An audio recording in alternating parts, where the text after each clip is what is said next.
Episode 4 ज्ञान कर्म संन्यास योग। अर्जुन भगवान श्री कृष्ण से पूछते हैं, हे कृष्ण, आपने कर्म योग की महिमा बताई, अब ज्ञान कर्म संन्यास योग का क्या महत्व है?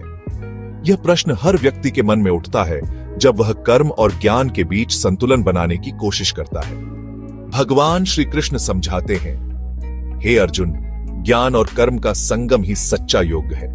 जब कर्म ब्रह्म के प्रति समर्पित होते हैं तो वे ब्रह्म ही बन जाते हैं। वे श्लोक 4:24 का उल्लेख करते हैं, ब्रह्मार्पणम ब्रह्म हविर ब्रह्माग्नो ब्रह्मणाहुतम ब्रह्मैव तेन गंतव्यम ब्रह्म कर्म समाधिना।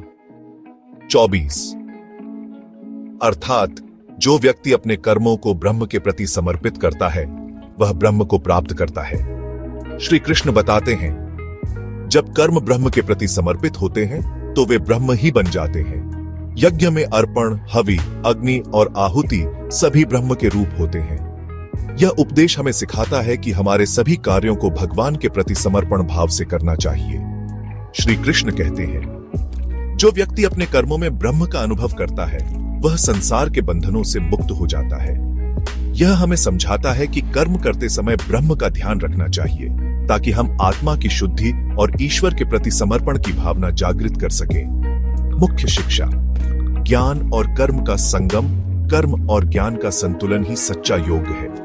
यज्ञ का महत्व, सभी कर्मों को भगवान के प्रति समर्पण भाव से करें ताकि वे यज्ञ बन जाएं। कर्म में ब्रह्म का अनुभव, अपने कर्मों में ब्रह्म का ध्यान रखें ताकि हम आत्मा की शुद्धि और ईश्वर के प्रति समर्पण की भावना जागृत कर सकें। क्रेडिट्स, लेखन और प्रस्तुति आपकी टीम।